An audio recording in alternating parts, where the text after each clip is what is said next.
दोस्तों, स्वागत है अधिकारी जीएस में। तो हम इस वीडियो में संविधान को पढ़ रहे थे, भारतीय संविधान को। तो भारतीय संविधान के पढ़ते पढ़ते हम लोग इसी सीरीज में संविधान की उद्देशिका तक हम लोग पहुंच गए हैं। तो इसमें हम देखेंगे इस वीडियो में संविधान की उद्देशिका या प्रस्तावना क्या है, इसमें क्या क्या प्रावधान किए गए हैं। और इससे लगभग सारे एग्जामों में, लगातार तो नहीं कर सकते मगर हमेशा ही हर एग्ज़ाम में, एक साल में कोई अगर एग्ज़ाम होता है, अगर 10 एग्ज़ाम होते हैं तो उसमें से 3 एग्ज़ाम में पूछे गए संविधान की उद्देशिका से। तो काफ़ी एग्ज़ाम के पॉइंट ऑफ व्यू से काफ़ी इंपॉर्टेंट है ये। तो इसको हम ध्यान से देखेंगे और इसमें थोड़ा फैक्चुअल है, थोड़ा याद करना पड़ेगा इसमें। ठीक है, तो संविधान की उद्देशिका हम लोग देख लेते हैं। तो प्रस्तावना क्या है संविधान की, तो सबसे पहले तो अगर याद नहीं है तो इसको याद करने की कोशिश कर लीजिए। ठीक है, एक आध दो बार मोटा मोटी याद रहना चाहिए। तो पहला है, तो इसमें देखते हैं भारत का संविधान। तो संविधान की उद्देशिका या प्रियम्बल कहते हैं इसको। तो क्या होती है, तो हम भारत के लोग, क्या कहते हैं ये, तो हम भारत के लोग मतलब कि हम जो भारत के वासी हैं, भारत को एक संपूर्ण प्रभुत्व संपन्न, तो इन सब के बारे में हम लोग चर्चा करेंगे आगे, जो शब्द इसमें यूज हो रहे हैं। हम भारत के लोग भारत को एक संपूर्ण प्रभुत्व संपन्न, समाजवादी, पंथ निरपेक्ष, लोकतांत्रिक गणराज्य बनाने के लिए तथा उसके समस्त नागरिकों को समाज, आर्थिक, राजनीतिक, न्याय, विचार, अभिव्यक्ति, विश्वास, धर्म, उपासना की स्वतंत्रता, प्रतिष्ठा और अवसर की समानता प्राप्त करने के लिए तथा उन सब में व्यक्ति की गरिमा और राष्ट्र की एकता और अखंडता को सुनिश्चित करने वाली बंधुता बढ़ाने के लिए दृढ़ संकल्प होकर अपनी इस संविधान सभा में आज तारीख 26 नवंबर 1949 मिति मार्गशीर्ष शुक्ल सप्तमी संवत 2006 विक्रम को एतद द्वारा इस संविधान को अंगीकृत, अधिनियमित और आत्मार्पित करते हैं। ठीक है, तो ये सारे शब्दों का अपना एक मतलब है, जो शब्द का यूज किया गया है इसमें।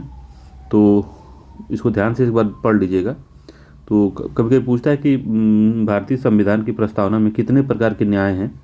तो 3 प्रकार के न्याय हैं। पहला है सामाजिक, आर्थिक और राजनीतिक। 3 प्रकार के न्याय हैं, याद रखिएगा इसको। और किताब पूछता है कितनी प्रकार की स्वतंत्रता है। तो विचार की स्वतंत्रता है, अभिव्यक्ति की है, विश्वास की है, धर्म की है और उपासना की है। तो 5 प्रकार की स्वतंत्रता है। ठीक, तो इसको क्रम में पूछता है, सामाजिक, आर्थिक और राजनीतिक, ये क्रम में पूछता है इसको। ठीक, तो इसको ध्यान से देखिएगा। और प्रतिष्ठा और अवसर की समानता प्राप्त करने के लिए, तो प्रतिष्ठा और अवसर की समानता देने की बात करता है प्रस्तावना। व्यक्ति की गरिमा, राष्ट्र की एकता, अखंडता को सुनिश्चित करने वाली बंधुता को बढ़ाएंगे थे। तो राष्ट्र की एकता, अखंडता और बंधुता, व्यक्ति की गरिमा, ये सब के बारे में एक सेंटेंस है और ये काफ़ी चीज़ कहते हैं, काफ़ी इसकी व्याख्या है। तो ये वाली बात तो यूपीएससी 2017 में पूछा था। इसका पूरा ये सीरीज की किस क्रम में कौन है। ठीक है, 2021 में भी यूपीएससी ने पूछा था इसके बारे में। तो 2 क्वेश्चन तो यूपीएससी ने पूछ लिया 2017 से 2021 के बीच में, और हर एग्जाम में लगभग पूछता है। तो काफ़ी ये इंपॉर्टेंट है, तो इसको याद रखिएगा।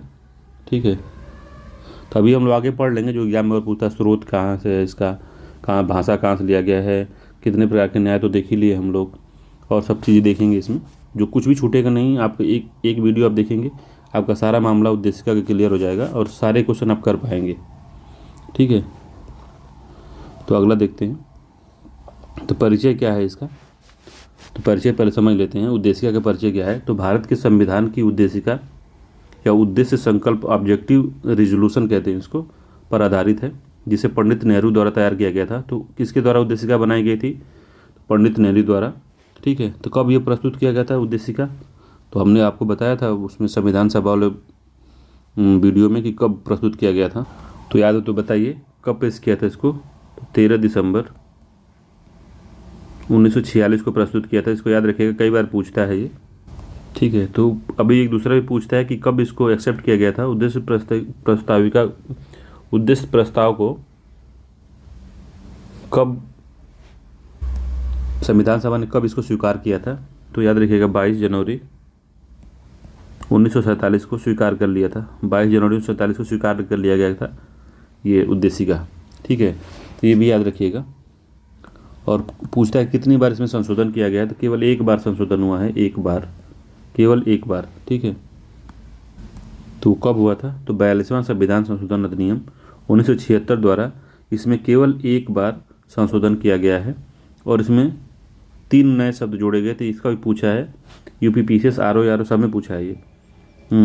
यूपीएससी में सब एग्जामों में, छोटे से लेकर बड़े एग्जामों में पूछ चुका है।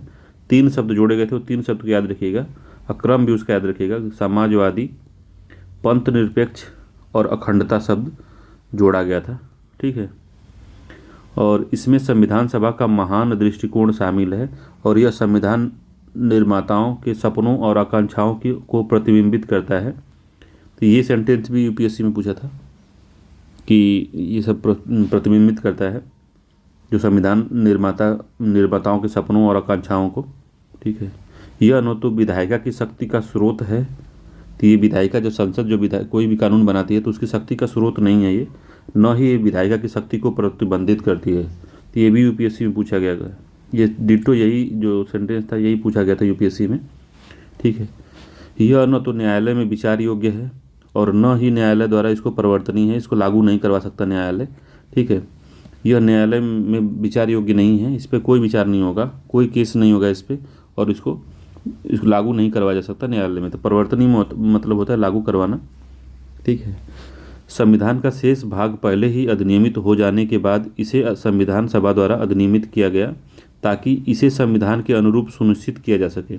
ठीक है, तो संविधान का शेष भाग जब अधिनियमित हो गया तो लास्ट में संविधान के अनुसार इसको बनाया गया कि उसमें क्या क्या चीज़ें हैं। तो पहले तो उन्होंने जवाहरलाल नेहरू ने दिया था, मगर इसमें संशोधन करके इसको एक्सेप्ट किया गया। तो इसमें तरह तरह की चीज़ें जो भी समाजवाद, पंथ निरपेक्ष, अखंडता, ये तो बाद में जोड़ा गया, अखंडता और पंथ निरपेक्ष, समाजवादी। मगर जो और भी चीज़ें हैं जैसे स्वतंत्रता कितनी प्रकार की है, गरिमा, व्यक्ति की गरिमा के बारे में, ये सब के बारे में जो है संविधान में पहले लिखा गया, उसको अपनाया गया, फिर इसमें इसको शामिल किया गया ताकि कोई भी अगर उद्देशिका को पढ़ता है तो उद्देशिका पूरे हमारे संविधान का क्रक्स उसको प्राप्त हो जाए उद्देशिका में। तो उद्देशिका का यही मतलब होता है कि कोई भी अगर उद्देशिका पढ़े तो आगे किताब में पूरी क्या लिखा हुआ है उसको पता चल जाए। ठीक है, तो इम्पोर्टेंट है काफ़ी उद्देशिका। अगला है हम भारत के लोग। तो हम भारत के लोग का मतलब क्या हुआ? तो यह इस बात पर जोर देता है कि संविधान भारतीय लोगों द्वारा भारतीय लोगों के लिए बनाया गया है। यह लोकप्रिय संप्रभुता की अवधारणा पर जोर देता है। ठीक है, हम भारत के लोग कहने का मतलब है कि हम भारत के लोग ही इसको बनाए हैं। ठीक है, और ये भारत के लोगों के लिए ही बना है, तो इस बात को ध्यान दीजिएगा। अगला है उद्देशिका के घटक क्या क्या हैं। तो घटक के बारे में पूछता है, कई बार पूछा है घटक क्या क्या हैं। तो घटक हैं संविधान के प्राधिकार का स्रोत है ये। ठीक है, संविधान के प्राधिकार का स्रोत कौन है? तो भारत के लोग हैं। भारतीय राज्य की प्रकृति क्या है? तो इसमें बताया गया कि प्रकृति क्या है भारत राज्य की। अगर कोई इस उद्देशिका को पढ़ता है तो पढ़ते ही समझ में आ जाएगा कि संविधान के प्राधिकार या संविधान को शक्ति कौन देता है? तो भारत के लोग देते हैं। और भारतीय राज्य, भारत जो है कैसा राज्य है, इसकी प्रकृति क्या है? तो ये प्रभुत्व संपन्न है। ठीक है, प्रभुत्व संपन्न है, समाजवादी भी विशेषताओं को रखा हुआ है, पंथ निरपेक्ष भी है, किसी धर्म को सपोर्ट नहीं करता एक धर्म को, लोकतांत्रिक है। ठीक है, यहाँ लोकतंत्र है, लोकतंत्र द्वारा जनता के द्वारा ही चुनाव होता है। अपने जो चुनाव होता है जनता उनको हटा भी सकती है अगले चुनाव में 5 साल बाद। तो लोकतंत्र है यहाँ। और गणराज्य भी है, गणों का राज्य है। जो सर्वश्रेष्ठ अधिकारी है वो वंश का नहीं है, किसी वंश का वंशानुगत नहीं है वो, उसका भी चुनाव होता है, तो वो गणराज्य है।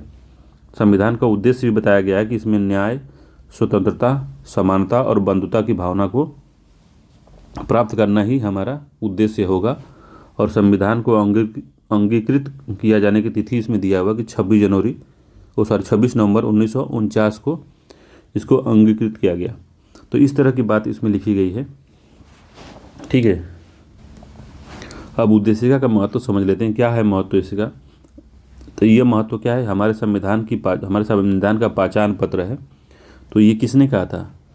हमारे संविधान का प्रस्ताव पहचान पत्र है, तो ये पूछा है एग्जाम में। तो NK पालकीवाला ने कहा था। तो पूछता है कि उद्देशिका हमारे संविधान का पहचान पत्र है, ये किसने कहा था? तो आप उत्तर देंगे कि NK NA है, NA पालकीवाला ने कहा था ये बात। ठीक है।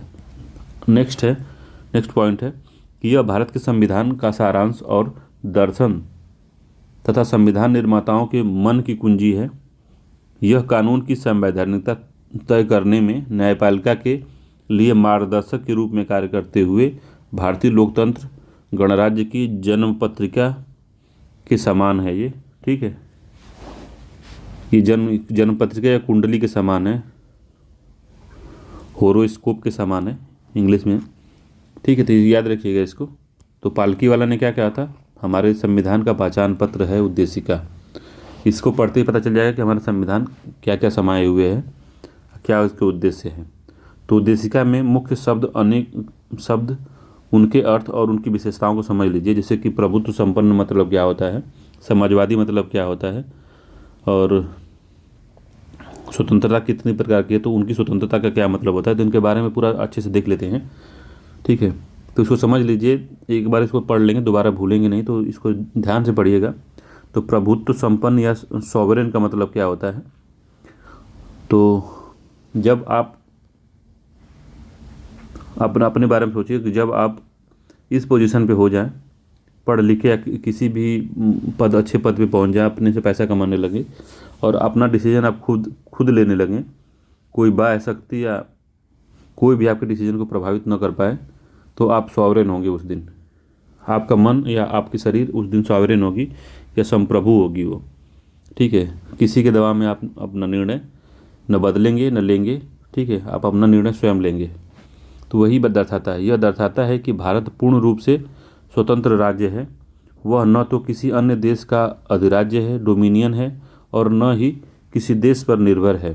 ठीक है, ये मेन बात जो समझा रहा था, यह अपने आंतरिक और बाह्य दोनों मामलों की देख रेख के लिए स्वतंत्र है।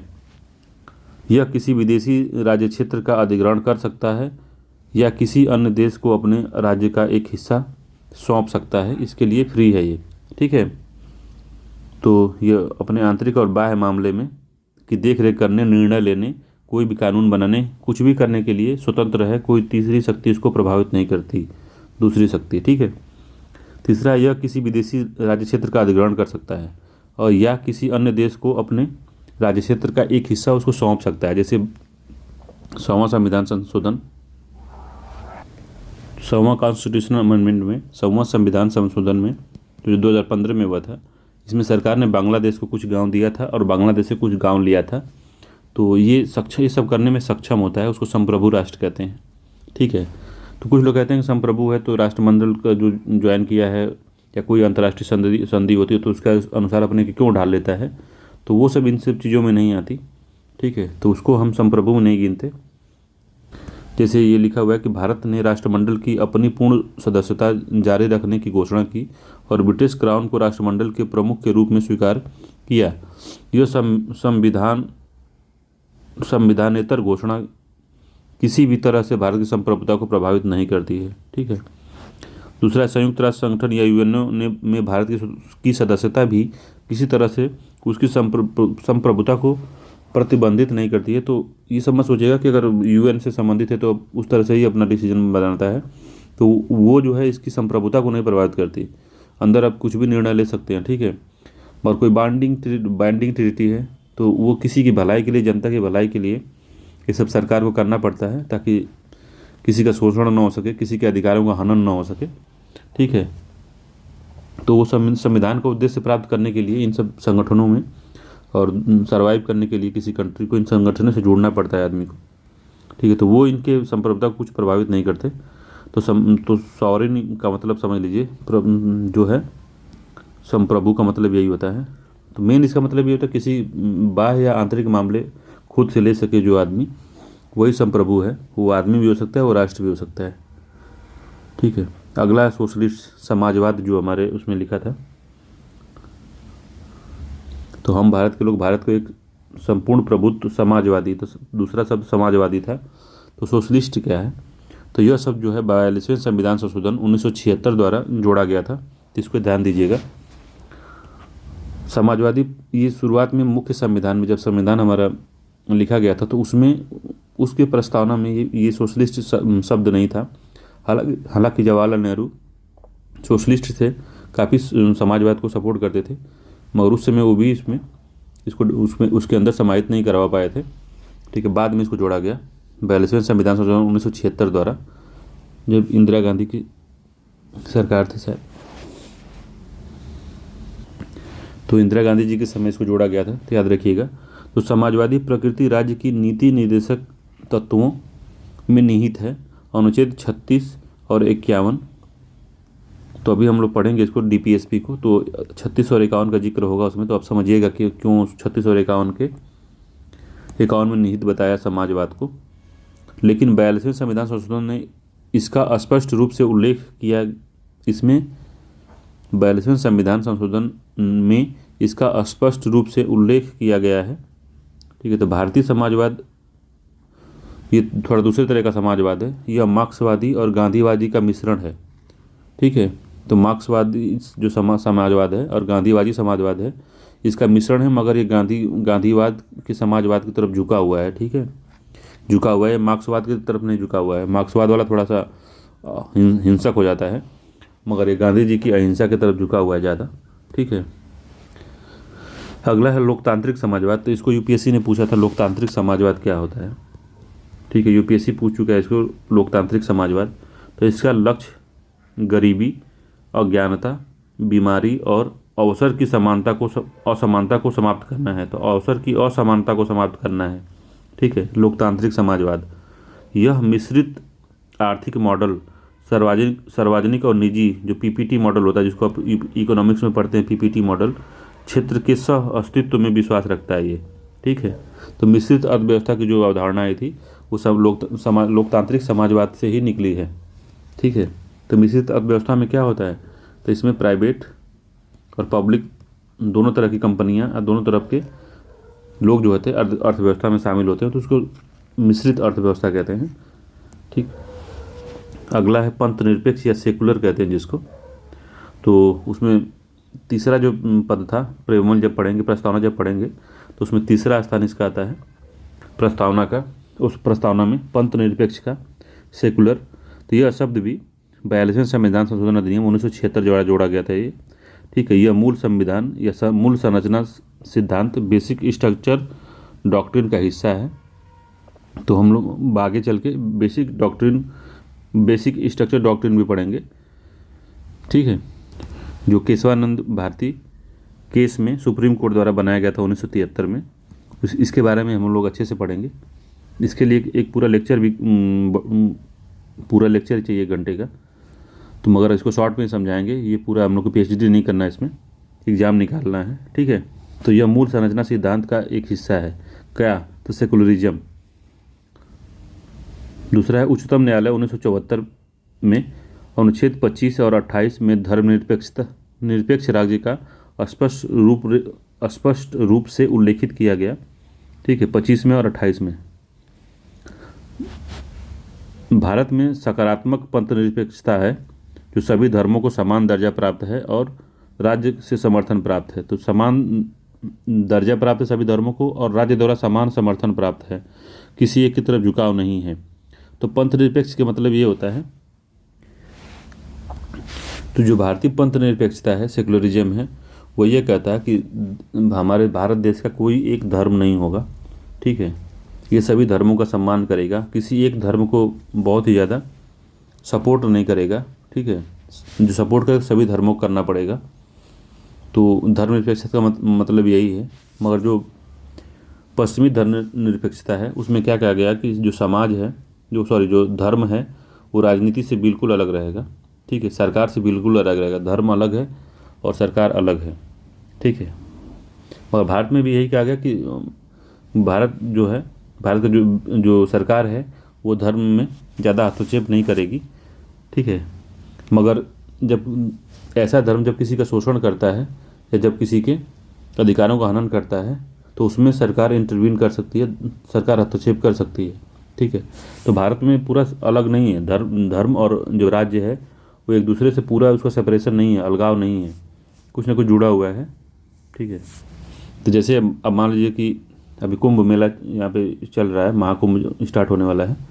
तो इसमें क्या है, सरकार काफ़ी पैसा निवेश कर रही है, इससे रेवेन्यू भी जनरेट होगा। तो मगर सरकार काफ़ी ध्यान केंद्रित की हुई है, हर चीज़ छोड़ के यहीं पे कूदी हुई है। तो अब ये कहेंगे कि ये हिंदू धर्म का सपोर्ट कर रहा है, मगर इससे रेवेन्यू जनरेट होता है और प्रदेश का, उत्तर प्रदेश का नाम भी होता है कि, और भी दुनिया में जाना जाता है। तो इसलिए सरकार इसमें खर्चा करती है। ठीक है। मगर जब हज हज सब्सिडी भी दी जाती है मुसलमानों के लिए। ठीक है। और काफ़ी जो अनेक अन्य अन्य धर्मों को काफ़ी चीज़ें सरकार करती है, मगर उसका पूरा ज्ञान आदमी को नहीं रहता है, तो कहता है कि सरकार ऐसा कर रही है वैसा कर रही है। तो कर भी सकता है और नहीं भी कर सकता है, सरकार सरकार के ऊपर है। और करना होगा तो सभी के लिए करना होगा, नहीं तो एक के लिए नहीं करना होगा। पंथ निरपेक्ष का सिंपल मतलब यही है कि धर्म, राज्य का कोई धर्म नहीं होगा। ठीक। तो इतना बस याद रखिएगा, बाकी की बात विचार में घुसेंगे तो काफ़ी बड़ा हो जाएगा ये। डेमोक्रेटिक, लोकतांत्रिक, इसका तात्पर्य क्या होता है? तो लोकतांत्रिक लोकप्रिय संप्रभु या सर्वोच्च शक्ति लोगों के पास है। डेमोक्रेटिक का मतलब ये होता है, लोकतांत्रिक का मतलब। तो सर्वोच्च शक्ति लोगों के पास के सिद्धांत से है, इसका मतलब डेमोक्रेटिक का। तो यह प्रतिनिधि संसदीय लोकतंत्र का प्रतीक है। यह प्रतिनिधिक संसदीय लोकतंत्र का प्रतीक है जिसमें कार्यपालिका विधायिका के प्रति उत्तरदायी होती है। अगला है राजनीतिक, सामाजिक और आर्थिक लोकतंत्र को अपनाता या सम्मिलित करता है। यह लोकतंत्र राजनीतिक और सामाजिक और आर्थिक लोकतंत्र को सम्मिलित करता है, यह लोकतंत्र। ठीक है। भारत लोकतंत्र का प्रकटीकरण कैसे करता है? तो प्रत्येक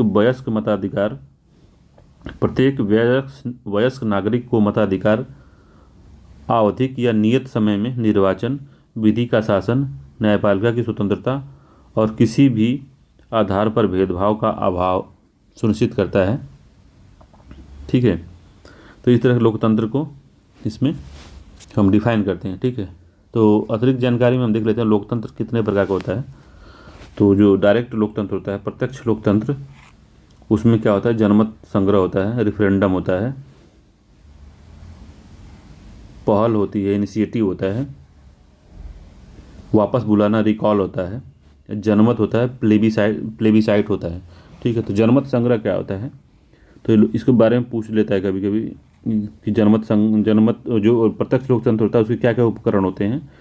तो रेफरेंडम होता है, जनमत संग्रह होता है, पहल होता है, इनिशिएटिव होता है, वापस बुलाना है, रिकॉल होता है, जनमत होता है या प्लेबिसाइट होता है।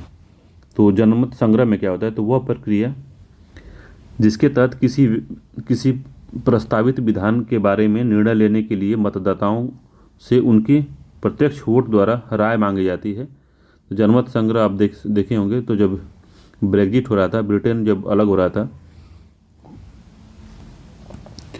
जब यूरोपीय संघ से ब्रिटेन अलग हो रहा था, तो उस समय जनमत संग्रह हुआ था। तो वोटिंग, प्रत्यक्ष वोटिंग हुई थी। तो वो होता है जनमत संग्रह, किसी भी डिसीजन को लेने के लिए जनता से उनकी राय मांगना वोट द्वारा, प्रत्यक्ष वोटिंग द्वारा। तो उसको जनमत संग्रह कहते हैं। ठीक है।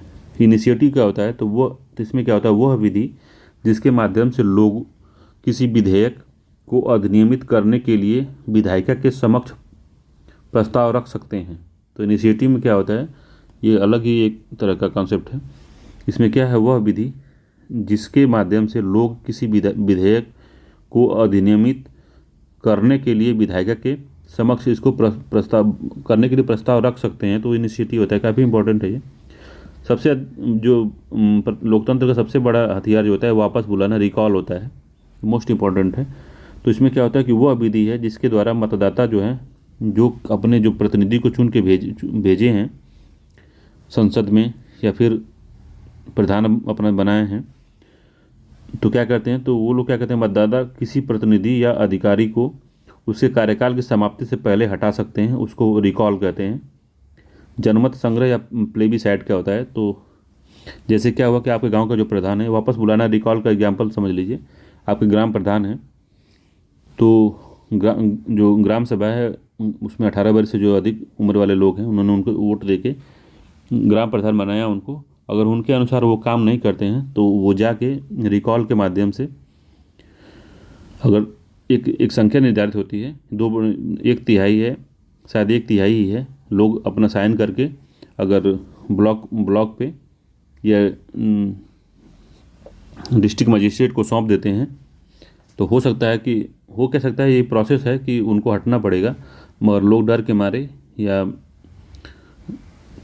डर के मारे ही कह सकते हैं कि जो दबदबा रहता है ग्राम प्रधान का, तो लोग डर के मारे कोई आवाज़ नहीं उठाता है, तो इस तरह से उनको हटाया जा सकता है। ठीक है, तो वापस रिकॉल बहुत बड़ा हथियार है, इसको अपनाना चाहिए कि जो अगर सही काम नहीं करता तो उसको रिकॉल कर लिया जाए। तो रिकॉल यही होता है कि अपने ग्राम प्रधान को या अपने किसी भी अधिकारी को आप उसको हटवा सकते हैं उसके कार्यकाल समाप्ति से पूर्व ही, अगर वो सही ढंग से कार्य नहीं कर रहा है तो। ठीक है, तो प्लेबिसाइट में क्या होता है, सार्वजनिक महत्व के किसी मुद्दे पर लोगों की राय प्राप्त करने की विधा। इसका उपयोग आमतौर पर क्षेत्रीय विवादों को सुलझाने के लिए किया जाता है। ठीक है, जनमत संग्रह और प्लेबिसाइट दोनों में आप फर्क समझ नहीं पा रहे होंगे। तो जनमत संग्रह क्या होता है कि ये अंतर्राष्ट्रीय तौर पे होता है कि कहीं अगर अंतर्राष्ट्रीय मुद्दा है, एक राष्ट्र दूसरे राष्ट्र के बीच कुछ उस तरह का मुद्दा है, तो उसमें जनमत संग्रह होता है। और प्लेबिसाइट क्या होता है, जनमत क्या होता है, तो क्या होता है, आंतरिक मामले की बात होती है ये कि एक देश के अंदर कोई अगर विवाद हो गया है तो उसको सुलझाने के लिए हम जनमत संग्रह कर सकते हैं। तो इस तरह के से समझ सकते हैं इसको। ठीक है, तो स्वतंत्र लोकतंत्र आप समझ गए होंगे। तो लोकतंत्र के 3-4 प्रकार याद रखिएगा, कभी पूछ सकता है इसको।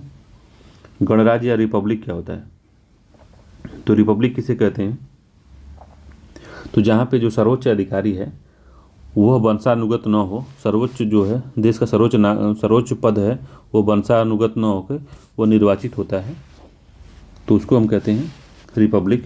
तो देख लेते हैं, यह लोगों को राजनीतिक संप्रभुता प्रदान करता है, और इसमें यह भी होता है कि एक आम नागरिक भी देश के सर्वोच्च पद पे जा सकता है, रिपब्लिक में ये भी होता है। तो यह लोगों को राजनीतिक संप्रभुता प्रदान करता है। इसका अर्थ यह है कि किसी भी विशेषाधिकार प्राप्त वर्ग की अनुपस्थिति और सभी सार्वजनिक पद पर बिना किसी भेदभाव के सभी के लिए समान रूप से उपलब्ध होगा। तो वही कहने का मतलब है कोई भी व्यक्ति राष्ट्रपति बन सकता है, वो बस देश का नागरिक होना चाहिए जन्म से, या फिर वो नागरिकता ग्रहण की हो, दोनों ही हमारे देश के राष्ट्रपति बनने के योग्य होंगे। ठीक है, तो दो श्रेणियाँ होती है इसमें, एक राजशाही है जो ब्रिटेन में है, और गणराज्य है जो यूएसए और भारत में है। ठीक है, तो भारतीय गणराज्य जो है उसका राज्याध्यक्ष जो होता है, राष्ट्रपति का निर्वाचन अप्रत्यक्ष रूप से किया जाता है। अनुच्छेद 54 में और 55 में राष्ट्रपति के निर्वाचन से संबंधित जानकारी दी गई है। तो इस बात को याद रखिएगा कि जो सर्वोच्च पद होता है वो वंशानुगत न होकर उसका भी निर्वाचन होता है। तो रिपब्लिक जो होता है गणराज्य, उसमें यही बात आती है। न्याय क्या होता है, जस्टिस या न्याय, तो कितने प्रकार के न्याय हमने बताया था आपको, 3 प्रकार के कि 5 प्रकार के, तो 3 प्रकार के न्याय हमने बताया था आपको कि सामाजिक, आर्थिक और राजनीतिक न्याय। तो पूछता है कि सामाजिक और आर्थिक न्याय कहाँ से लिया गया है, तो क्या बताएंगे आप। जो तीनों प्रकार के न्याय हैं, सामाजिक, आर्थिक और राजनीतिक न्याय, वो रूसी क्रांति से प्रेरित होकर इसको लिया गया है। तो रूसी क्रांति कब हुई थी, तो 1917 में हुई थी। तो इसको भी क्रोनोलॉजी में पूछ सकता है। ठीक है, तो जस्टिस जो है रूसी क्रांति से लिया गया है। इसमें जो वितरणात्मक न्याय होते हैं जिसको वितरित किया जा सकता है, वो सामाजिक और आर्थिक न्याय इसमें शामिल है, और राजनीतिक न्याय को अपनाया गया। तो 3 प्रकार के न्याय अपनाए गए हैं। ठीक है, तो तीनों ही महत्वपूर्ण हैं। आगे देखते हैं इसमें क्या दिया है। तो जो सामाजिक न्याय है उसके बारे में देख लीजिए, क्या कहता है सामाजिक न्याय। तो सामाजिक न्याय में जाति, रंग, नस्ल, धर्म, लिंग आदि के आधार पर बिना किसी सामाजिक भेदभाव के सभी नागरिकों के साथ समान व्यवहार किया जाएगा, ये सामाजिक न्याय कहता है। और किसी विशेष वर्ग को विशेषाधिकार का अभाव होगा, विशेषाधिकार का अभाव ही समानता का दरवाज़ा खोलता है। जैसे कि आपके ही घर में, मान लीजिए आप लोगों के घर में एक गरीब दलित आदमी गया, जो हमारे समाज में दलित लोग जिनको बना दिए हैं, तो यहाँ के लोग बनाए हैं, दलित आदमी गया, वो भी यहाँ पे बिछाया गया एक चारपाई है या तख्त है और एक यहीं पे कोई उच्च वर्ग का व्यक्ति गया, तो आप यहीं पे बैठे हैं, तो आपने इसको कहा कि नहीं सर आइए आइए बैठिए बैठिए, दलित को कहा बैठिए बैठिए, और उच्च वर्ग को भी बोला बैठिए बैठिए, ठीक है। तो आपने भेदभाव नहीं किया, किसी को विशेषाधिकार नहीं दिया इसमें। मगर वहीं पे आपके अगर दादाजी होंगे या पिताजी होंगे जो थोड़े आपसे काफ़ी बड़े सीनियर होंगे, जैसे दादाजी हुए, तो वो क्या करेंगे, दलित आदमी गया और कोई अन्य व्यक्ति गया, कोई मतलब कि इनसे ऊपर व्यक्ति गया, मान लीजिए कोई जमींदार गया मान लीजिए, तो दादाजी तो इसको चारपाई यहाँ रखी हुई है, मगर घर से अरे कुर्सी लाओ कुर्सी लाओ, तो इनको विशेषाधिकार दे दिए जमींदार को। जब इसको विशेषाधिकार दे दिए गए तो इसको आप तख्त पे बैठा रहे हैं, फिर भी जो क्या है, जो जमींदार है उसको अपने विशेषाधिकार दे के समानता के व्यवहार का उल्लंघन कर दिया आपने, ठीक है।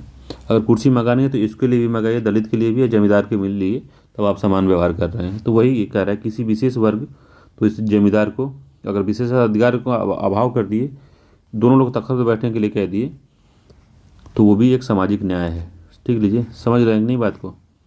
तो विशेषाधिकार का अभाव भी एक तरह का सामाजिक न्याय है। अगला है, पिछड़े वर्ग एवं महिलाओं की स्थिति में सुधार करना भी सामाजिक न्याय में आता है। आर्थिक न्याय क्या है, इसको यूपीएससी 2014 में पूछा था, आर्थिक न्याय क्या है। तो आर्थिक कारकों के आधार पर लोगों के बीच भेदभाव न करना, धन आय संपत्ति में असमानताओं का उन्मूलन करना। अगला है, तो इसको आर्थिक न्याय को आप समझिए इस बात को। तो जो आर्थिक हमारे मूल अधिकार में आर्थिक गतिविधि के बारे में था, मगर इसको हटा दिया गया, तो इसके बारे में हम आगे पढ़ेंगे विस्तार से। तो अभी जानिए कि आर्थिक न्याय हमारे संविधान की प्रस्तावना में दिया गया है। अगला है राजनीतिक न्याय।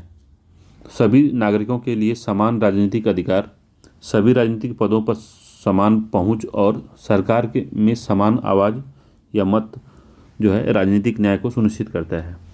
अगला है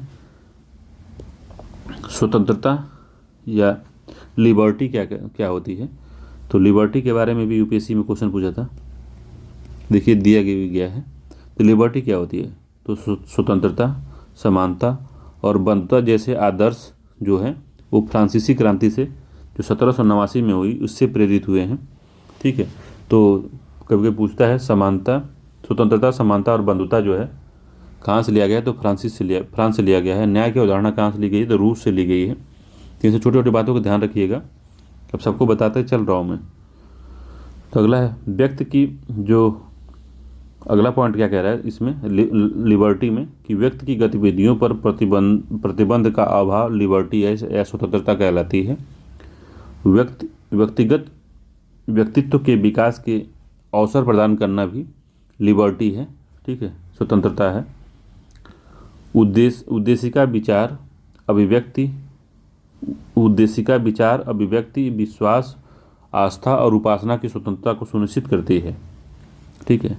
तो याद रखिएगा, सबसे इसमें मुख्य पॉइंट यही है कि लिबर्टी, किसी व्यक्ति की लिबर्टी क्या होती है, तो व्यक्ति की गतिविधियों पर प्रतिबंध का अभाव हो और व्यक्तिगत व्यक्तित्व के विकास को उसको पूरा अवसर दिया जाए, तो वो व्यक्ति की लिबर्टी कहलाती है, ठीक है। तो जो हमारा उद्देशिका है वो विचार की, अभिव्यक्ति की, विश्वास की, आस्था की और उपासना की 5 प्रकार की लिबर्टी देती है, ठीक है। तो स्वतंत्रता का मतलब यह नहीं कि कोई भी व्यक्ति जो चाहे वो कर सकता है, जो इसमें लिखा गया है, जो ये पॉइंट है इसमें, ये पॉइंट जो कह रहा है कि व्यक्ति की गतिविधियों पर प्रतिबंध का अभाव हो, तो प्रतिबंध का अभाव का मतलब ये नहीं कि आप किसी को कुछ भी कहते रहें, ठीक है।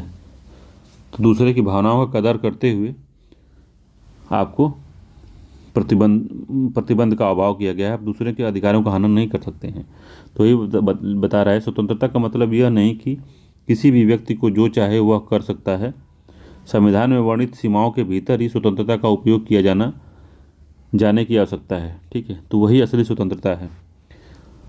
तो अगला है उद्देशिका में स्वतंत्रता सुनिश्चित की गई है और मूल अधिकार निरपेक्ष नहीं बल्कि नॉन ऑब्सोल्यूट है, बट क्वालिफाइड है, मतलब कि अब्सोल्यूट नहीं है, उस पर युक्ति युक्त निर्बंधन लगाया गया है। ठीक है, कि आपको ये तो करना है मगर इस दायरे में रह के करना है ताकि दूसरे के अधिकारों का हनन न हो सके। ठीक है, अतिरिक्त जानकारी क्या दी गई है इसमें कि एक होता है सकारात्मक स्वतंत्रता होती है, एक नकारात्मक स्वतंत्रता होती है। तो क्या होती है सकारात्मक स्वतंत्रता, उसके बारे में थोड़ा समझ लेते हैं। तो कोई व्यक्ति केवल समाज में ही स्वतंत्र हो सकता है, उसके बाहर नहीं।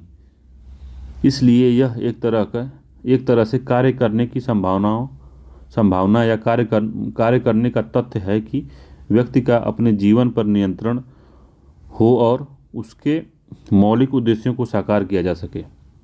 ठीक है, तो कहने का क्या मतलब है, सकारात्मक लोकतंत्र क्या होता है, तो कोई व्यक्ति केवल समाज में ही स्वतंत्र हो सकता है। अगर समाज ही नहीं है तो आप किससे स्वतंत्र होंगे? उस स्वतंत्र क्या मतलब, आप तो स्वतंत्र ही हैं। आप स्वतंत्र हैं कि परतंत्र, अगर आपको खुद ही नहीं पता है। अगर समाज विहीन आदमी हैं, आप समाज से निष्कासित हैं या समाज में है ही नहीं, किसी जंगल में अगर फंस गए हैं, तो उसमें क्या स्वतंत्रता क्या ना स्वतंत्रता। तो कोई व्यक्ति केवल समाज में ही स्वतंत्र हो सकता है, इसके बाहर नहीं। इसलिए यह इस तरह से कार्य करने की संभावना या कार्य करने का तथ्य है जो व्यक्ति का अपने जीवन पर नियंत्रण हो और उसके मौलिक उद्देश्यों को साकार किया जा सके। तो सकारात्मक स्वतंत्रता में यही होता है कि व्यक्ति का जीवन में वो अपने उद्देश्यों को प्राप्त कर सके, तो सकारात्मक स्वतंत्रता में आता है। ठीक है, नकारात्मक स्वतंत्रता क्या होती है, तो गैर हस्तक्षेप के अनुलंघनीय क्षेत्र से संबंधित है, न कि समाज की स्थितियों से, अर्थात बाधाओं, रुकावटों या अड़चनों का अभाव होता है। ठीक है, तो गैर हस्तक्षेप के अनुलंघनीय क्षेत्र से संबंधित है, न कि समाज की स्थितियों से। तो इसमें समाज की स्थितियां बिल्कुल ही नहीं है। ठीक है, कोई समाज की स्थितियां नहीं है, अर्थात वो बाधाओं से, रुकावटों से और अड़चनों का अभाव होता है उसमें, नकारात्मक स्वतंत्रता में। ठीक है, अगला अगर नहीं समझ में आ रहा तो कोई बात नहीं, आगे जो स्वतंत्रता के बारे में डिटेल में जब पढ़ा जाएगा तो सब कुछ आपको इक्वली समझ में आ जाएगा। इसमें एक लिमिट समय में ही सब कुछ करना होता है। ठीक है, तो उद्देशिका में ये नकारात्मक और सकारात्मक स्वतंत्रता है। जब पूरा ये कंप्लीट हो जाएगा तो एक क्लास होती है जिसमें कहते हैं पूरा होने के बाद में तो कुछ महत्वपूर्ण शब्द क्या होते हैं। तो जैसे मान लीजिए कि होता है जस्टिस, नेचुरल जस्टिस क्या होता है, और समानता क्या होती है। अभी कहीं पढ़ेंगे समानता, कहीं पढ़ेंगे समता, कहीं पढ़ेंगे संप्रभुता।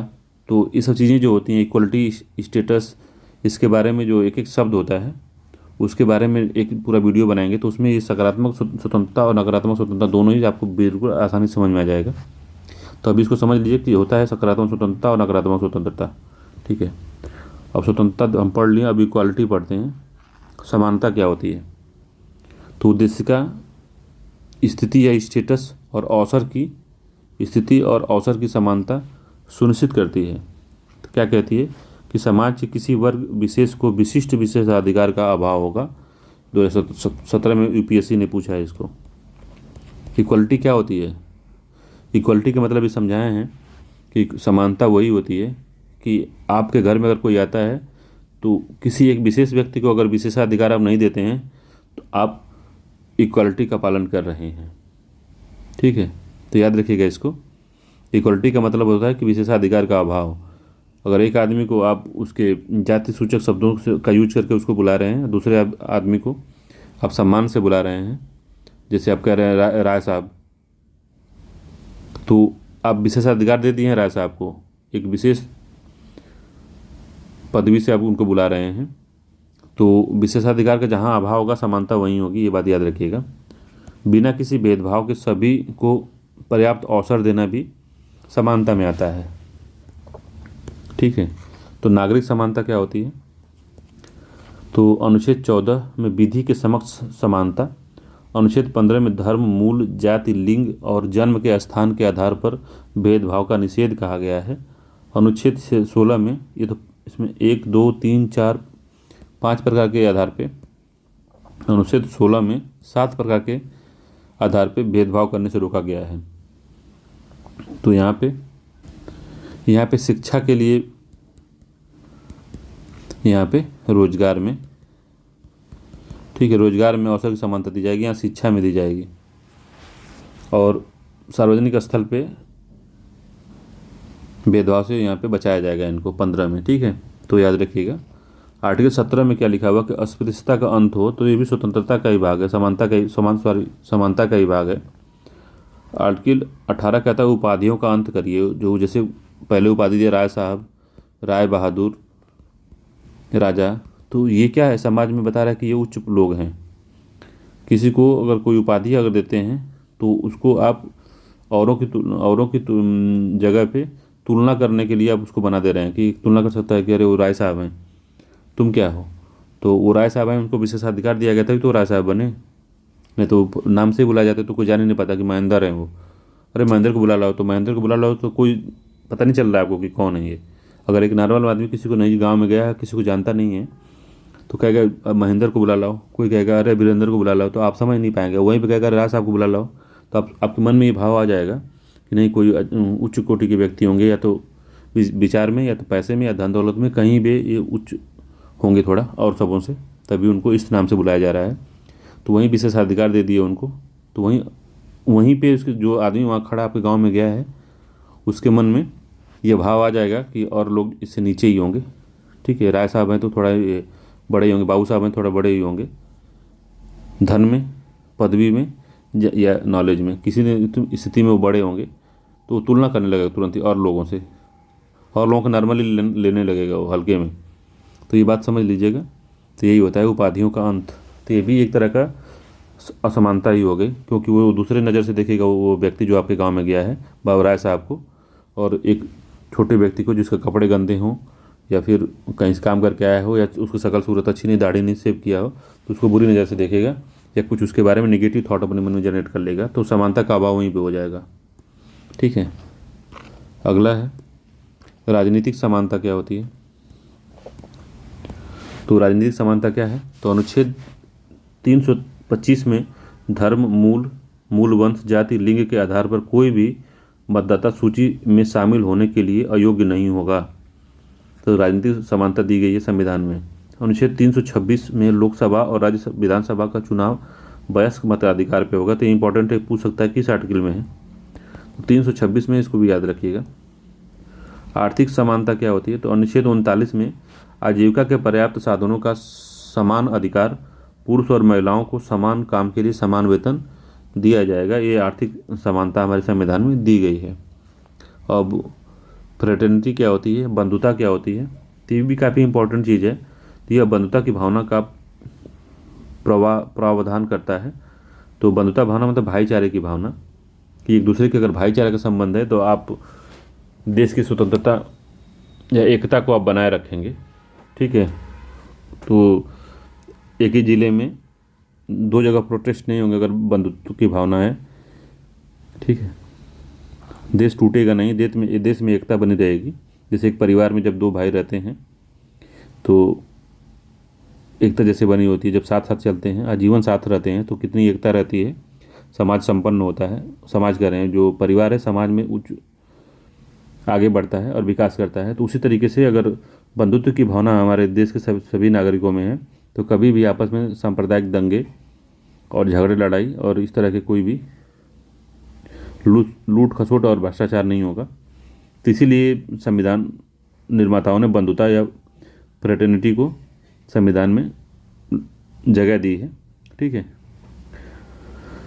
तो क्या कहता है, तो अनुच्छेद 51 क में धर्म, भाषा, प्रदेश या वर्ग पर आधारित सभी भेदभाव से परे समरसता और समान बंधुत्व की भावना को बढ़ावा देना प्रत्येक नागरिक का मौलिक कर्तव्य होगा, ठीक है। ये सरकार इसको नहीं करवा सकती, अगर नागरिक चाहेंगे तभी ये भावनाएं, बंधुत्व की भावना बढ़ सकती है, ठीक है। उद्देशिका में घोषणा की गई है कि बंधुत्व व्यक्ति की गरिमा, तो बंधुत्व अगर भाईचारा आप सबसे रख रहे हैं तो आप सबको समान स्टेटस दे रहे हैं। अगर आप किसी को भाईचारा दे रहे हैं, कोई भी गरीब हो चाहे अमीर हो, तो आप उसको सेम स्टेटस इक्वल कर रहे हैं। तो इससे क्या होगा कि कभी भी आपसे दुराव नहीं रखेगा ये आदमी। तो बंधुत्व की भावना जो होती है व्यक्ति की गरिमा को भी बढ़ाती है और राष्ट्र की एकता और अखंडता को भी सुनिश्चित करती है। तो राष्ट्र टूटेगा नहीं कभी। जब दो, जैसे अब साउथ इंडियन हैं आप, हम नॉर्थ इंडियन, अगर हम भाई बंधुत्व की भावना से एक दूसरे को देखते हैं तो कभी भी हम ये नहीं कहेंगे कि तमिलनाडु को दूसरा राष्ट्र बनाओ, हम देश अलग देश बनाओ, तमिलियन का अलग देश बनाओ, ये सब चीज़ें आप नहीं कहेंगे। ठीक है, पंजाब को अलग देश बनाओ, खालिस्तान की मांग नहीं करेंगे आप, जब बंधुत्व की भावना रहेगी तो। ठीक है, बंधुत्व की भावना रहेगी तो आप नहीं करेंगे ऐसा। तो इसको याद रखिएगा, बंधुत्व की भावना दो चीज़ों में होती है, व्यक्ति की गरिमा में और राष्ट्र की एकता और अखंडता सुनिश्चित करने में सहयोग करती है। तो ये पूछ सकता है कि बंधुत्व का, फ्रेटर्निटी का क्या महत्व है हमारे संविधान में। तो महत्व यही है जो हमने बता दिया आपको। ठीक है, अगला है उद्देशिका में, ये तो ठीक है, सुनिश्चित करेगा व्यक्ति की गरिमा मूल अधिकारों, राज्य के नीति निर्देशक तथ्य डीपीएसपी और मूल कर्तव्यों द्वारा सुनिश्चित की गई है। तो व्यक्ति की गरिमा जो है मूल अधिकारों में भी है और डीपीएसपी में भी है और मूल कर्तव्य में भी है। तो ये पूछ सकता है कभी भी कि व्यक्ति की गरिमा का उल्लेख कहाँ कहाँ है। तो अगर उद्देशिका दे देता है, उद्देशिका fundamental right, fundamental duty, DPSP, तो इस सब चारों में ही है ये। ठीक है, तो चारों ऑप्शन लगाएंगे, इनमें से सभी याद रखिएगा। अगला है किसी राष्ट्र की एकता और अखंडता राष्ट्रीय एकता के मनोवैज्ञानिक और राज्य क्षेत्रीय दोनों आयामों को सहमति करती है। तो राष्ट्र की जो एकता है और अखंडता है, राष्ट्रीय एकता के मनोवैज्ञानिक और राज्य क्षेत्रीय दोनों आयामों को सहमति देती है। अखंडता शब्द जो है 42वें संविधान संशोधन अधिनियम 1976 के द्वारा जोड़ा गया था। तो ये भी बात याद रखिएगा। ठीक है, अगला है संघ त्रय त्रिमूर्ति या यूनियन टेरिटरी क्या होती है। यूनियन ऑफ ट्रिनिटी है ये, हम टेरिटरी पढ़ दिए इसको। संघ त्रय त्रिमूर्ति या यूनियन ऑफ ट्रिनिटी क्या होती है। तो संघ त्रय त्रिमूर्ति जो होती है, सामाजिक लोकतंत्र बराबर होता है, स्वतंत्रता, समानता और बंधुता। तो ठीक है, तो ये पूछ सकता है आपको कि यूनियन ट्रिनिटी किसे कहते हैं। तो स्वतंत्रता, समानता और बंधुत्व को त्रिमूर्ति कहते हैं, में अलग अलग मदों के रूप में नहीं माना जाना चाहिए। यदि इनमें से कोई एक अनुपस्थित है तो लोकतंत्र के उद्देश्य विफल कर देगा। तो ये बात याद रखिएगा, लोकतंत्र को सुनिश्चित करने के लिए स्वतंत्रता, समानता और बंधुत्व एकदम से जरूरी है, मैंडेटरी है। नहीं तो अगर एक भी इसमें अनुपस्थित है, बंधुत्व अगर नहीं है तो लोकतंत्र नहीं है, अगर समानता नहीं है तो लोकतंत्र नहीं है, अगर स्वतंत्रता नहीं है तो लोकतंत्र नहीं है। ये लोकतंत्र को विफल कर देते हैं। ठीक है, तो समानता के बिना स्वतंत्रता अनेक लोगों पर कुछ लोगों का वर्चस्व पैदा करेगी। ठीक है, अब कितनी बड़ी बात ये बोल रहा है, समानता के बिना स्वतंत्रता जो है, अगर स्वतंत्र हैं हम और समानता नहीं है। जैसे कहीं भी आप देखे होंगे कि आप ही नहीं, कहीं आप देखे होंगे मूवी भी वगैरह में देखे होंगे कि जो जमींदार होता है, तो स्वतंत्र तो हमारा देश हो ही गया है, मगर जमींदार की जो मूवी बनती है तो उसमें देखते हो जमींदार का जब बेटा आता है बड़ा बड़ा जूता पहन के, बूट पहन के, और सबको पीटता है और गरीबों से जबरन वसूली करता है। तो स्वतंत्रता तो है मगर समानता नहीं है, तो कुछ लोग जो हैं वर्चस्व पैदा करेंगे और स्वतंत्रता के बिना समानता व्यक्तिगत पहल को समाप्त कर देगी।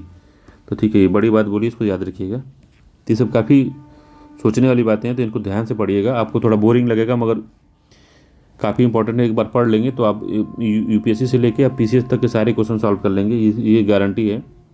ठीक है, अगर कई बार इसको पढ़ें तब इसको ये संभव हो पाएगा। ठीक है, अगला है कि उच्चतम न्यायालय ने उद्देशिका में से संबंधित क्या क्या मामले उच्चतम न्यायालय में आए हैं और न्यायालय ने क्या क्या इनके बारे में कहा है, उद्देशिका के बारे में। तो इम्पोर्टेंट है काफ़ी। 3 केस हैं, इसको याद रखिएगा। तो 3 केस हैं जो सुप्रीम कोर्ट में आए थे। तो 3 केस जो हैं आए थे। तो पहला केस था बेरूबारी यूनियन केस। ठीक है, बेरूबारी यूनियन केस 1960 में आया था। ठीक है, तो उच्चतम न्यायालय ने क्या राय दी थी अपनी, तो कहा था उन्होंने, सुप्रीम कोर्ट ने बोला था कि उद्देशिका है संविधान के कई प्रावधानों के पीछे के सामान्य उद्देश्य को दर्शाता है। ठीक है, यदि अनुच्छेद में प्रयुक्त शब्द अस्पष्ट हैं तो व्याख्या के लिए उद्देशिका से कुछ सहायता ली जा सकती है। उच्चतम न्यायालय ने माना था कि उद्देशिका जो है संविधान का हिस्सा नहीं है। तो काफ़ी इंपॉर्टेंट है, पूछता है कि किस केस में सुप्रीम कोर्ट ने माना था कि जो हमारी उद्देशिका है वो संविधान का हिस्सा नहीं है। तो बेरूबारी केस था, 1960 में ही आया था, संविधान लागू होने से 10 साल बाद ही आया गया था बेरूबारी केस। तो इसमें कहा था कि संविधान का हिस्सा नहीं है, भाग नहीं है और असंशोधनीय है। ये भी बोला था कि असंशोधनीय है, इसमें संशोधन नहीं हो सकता। ठीक है, उद्देशिका अंशोधनीय है और यह संविधान का हिस्सा नहीं है, बेरूबारी केस में आया था। केशवानंद भारती 1973 में जब आया तो इसने कहा कि उच्चतम न्यायालय उद्देशिका को संविधान का एक हिस्सा माना, तो उसने बेरूबारी केस को पलट दिया। ठीक है, और उद्देशिका में संशोधन किया जा सकता है, ये भी कहा, बशर्ते कि यह संविधान की मूल संरचना को नष्ट न करता हो तो वो संशोधन मान्य होगा, अथवा वो संशोधन असंवैधानिक घोषित कर दिया जाएगा। अगर वो बेसिक स्ट्रक्चर की डॉक्ट्रिन को अगर इफेक्ट करता है तो उसको हम लोग निरस्त कर देंगे, ये सुप्रीम कोर्ट बोला था। और तीसरा केस तो भारतीय जीवन बीमा निगम केस या LIC केस जिसको हम कहते हैं, 1995 में आया था। तो उसने क्या कहा था कि उच्चतम न्यायालय ने फिर कहा कि उद्देशिका जो है संविधान का अभिन्न अंग है। तो पूछता है कि संविधान का भाग किस में बोला था कि हिस्सा है, संविधान का हिस्सा है, किस में बोला था? केशवानंद भारती में बोला था। और उद्देशिका संविधान का अभिन्न अंग है, तो ये शब्द पे ध्यान दीजिए, इसमें अभिन्न अंग बोला था, इसमें बोला था कि उद्देशिका संविधान का हिस्सा है बोला था, अभिन्न अंग नहीं बोला था।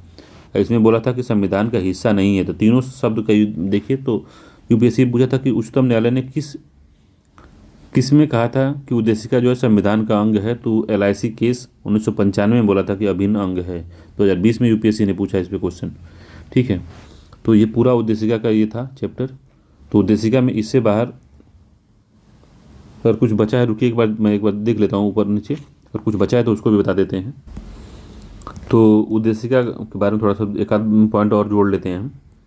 तो पूछेगा कि जो स्रोत कहाँ से, उद्देशिका का स्रोत कहाँ से आया था, प्रस्तावना का स्रोत कहाँ से है, याद रखिएगा, प्रस्तावना स्रोत कहाँ से है? तो USA से लिया गया है इसको, प्रस्तावना को। ठीक है, प्रस्तावना की भाषा अगर पूछता है भाषा कहाँ से लिया गया है, तो भाषा जो है ऑस्ट्रेलिया से लिया गया है। ठीक है, ऑस्ट्रेलिया से लिया गया है इसको। और पूछता है कि कितनी प्रकार की स्वतंत्रता है, तो 5 प्रकार की है। न्याय कितने प्रकार का है? 3 प्रकार का है। ठीक है, न्याय 3 प्रकार का है। कौन कौन सा? सामाजिक, आर्थिक, राजनीतिक, और ये न्याय है। स्वतंत्रता क्या क्या है? तो विचार है, अभिव्यक्ति है, विश्वास है, धर्म है, उपासना की है। समानता कितने प्रकार की है? समानता 2 प्रकार की है, प्रतिष्ठा की समानता और अवसर की समानता। ठीक है, ये बात हो गई। तो 2 चीज़ हो गया, USA से लिया गया, ऑस्ट्रेलिया की से भाषा ली गई है। और ठीक है, और 42वां संविधान संशोधन 1976 द्वारा इसमें 3 शब्द जोड़े गए थे, समाजवाद, पंथ निरपेक्ष और अखंडता। इसको भी याद रखिएगा। और समाजवाद जो था, जो समाजवाद है, तो ये लोकतांत्रिक समाजवाद कब सुप्रीम कोर्ट ने माना था इसको, किस केस में माना था? तो ये भी याद रखिएगा कि सुप्रीम कोर्ट ने DC बाघवा केस हुआ था, इसमें DC नकारा केस हुआ था, DC नकारा केस हुआ था 1982 में। ठीक है, तो उसमें केस में सुप्रीम कोर्ट ने कहा था कि लोकतांत्रिक समाजवाद है हमारे भारत में लोकतांत्रिक समाजवाद की अवधारणा जो है, इसका लक्ष्य जो है गरीबी, अज्ञानता, बीमारी और असमानता को समाप्त करना। ये DC नकारा केस में सुप्रीम कोर्ट ने बोला था कि लोकतांत्रिक समाजवाद है हमारे देश में, इंडिया में। ठीक है, तो इसको भी याद रखिएगा। तो कभी कभी पूछता है कि प्रस्तावना संविधान का परिचय पत्र है, तो पालकी वाला ने बोला था। दूसरा है कि प्रस्तावना जो है हमारे दीर्घकालिक सपनों का विचारधारा है, तो ये किसने कहा था? सपनों का विचार है, ये अल्लादी कृष्णा स्वामी अय्यर ने बोला था। और प्रस्तावना संविधान की आत्मा है, ये किसने कहा था? तो संविधान की आत्मा जो बोले थे, संविधान की आत्मा है, तो वो डॉक्टर ठाकुरदास भार्गव ने ये बात बोली थी, याद रखिएगा, इंपॉर्टेंट है काफ़ी ये। संविधान एक पवित्र दस्तावेज है, ये किसने बोला था? पवित्र दस्तावेज किसने बोला था? तो ये बोला था हमारे बाबा साहब अम्बेडकर ने बोला था। ठीक है, बाबा साहब ने ये बात बोली थी, याद रखिएगा। और प्रस्तावना जो है संविधान की कुंडली है, तो कुंडली किसने बोला था? तो के.एम. मुंशी ने कहा था। के.एम. मुंशी ने ये बात बोली थी, याद रखिएगा। और प्रस्तावना का उल्लेख अन्य प्रावधानों में कहाँ कहाँ है? तो प्रस्तावना का जो उल्लेख अन्य प्रावधानों में है वो डीपीएसपी में है। डीपीएसपी में कब है? तो आर्टिकल 38 में सामाजिक आर्थिक राजनीतिक न्याय की बात करता है। फंडामेंटल ड्यूटी में है देश की एकता अखंडता सुनिश्चित करना, बंधुत्व की भावना बढ़ाना। और फंडामेंटल राइट में क्या है? तो आर्टिकल 19 में 6 प्रकार की स्वतंत्रता दी गई है, तो वहाँ पे है। तो कभी आपसे ये पूछे कि जो प्रस्तावना में संशोधन होता है, प्रस्तावना में जो संशोधन होता है वो किसके तहत होता है? तो ये समझ लीजिए कि ओनली 368 की प्रक्रिया के आधार पे ही हो सकता है। ये संशोधन जो है 368 की जो प्रक्रिया दी गई है विशेष बहुमत वाली, ओनली विशेष बहुमत वाली, उसी से प्रस्तावना में संशोधन हो सकता है। साधारण बहुमत से प्रस्तावना में संशोधन नहीं होता है, इस बात को याद रखिएगा, ठीक है। तो इससे बाहर तो मुझे नहीं लगता कि अब प्रस्तावना से कोई क्वेश्चन बन पाएगा। और बन पाता है, अगर बना पाता है अगर आयोग, कोई भी आयोग, तो वो किसी से नहीं सॉल्व होगा। 1-8% लोगों को छोड़ दीजिए, तो सभी के लिए किसी से ज़्यादा सॉल्व नहीं होगा, ठीक है। तो आप उसको छोड़ सकते हैं, अगर उस तरह का क्वेश्चन अगर बन गया तो आपसे भी सॉल्व नहीं होगा, तो उसको छोड़ने में ही भलाई है। तो उद्देशिका का इतना जो है सफिशियंट है प्रीलिम्स के लिए किसी भी एग्ज़ाम के। तो ठीक है, मिलते हैं अगले वीडियो में। तो प्रस्तावना का उसमें हम लोग क्वेश्चन देख लेंगे, क्या क्या आयोगों ने क्या क्या पूछा है, ठीक है। चलिए मिलते हैं। अगर ये वीडियो आपको अच्छा लगता हो तो उसको लाइक कर सकते हैं, हमारे चैनल को सब्सक्राइब भी कर सकते हैं, और दोस्तों को शेयर भी कर सकते हैं, गांव देहात वाले लोग, बच्चों को, जिनको आसानी से समझ में आ जाए चीज़ों को। इस तरह से इसमें शब्द का यूज किया गया है, ठीक है। कोई भी ज़्यादा इंग्लिश का शब्द का यूज नहीं किया गया है, इसमें प्रयोग नहीं किया गया है, यूज ही इंग्लिश है। तो इतना तो आपको समझना ही पड़ेगा अगर अधिकारी बनना चाहते हैं तो, ठीक है। चलिए मिलते हैं अगले वीडियो में, तब तक के लिए धन्यवाद, नमस्कार।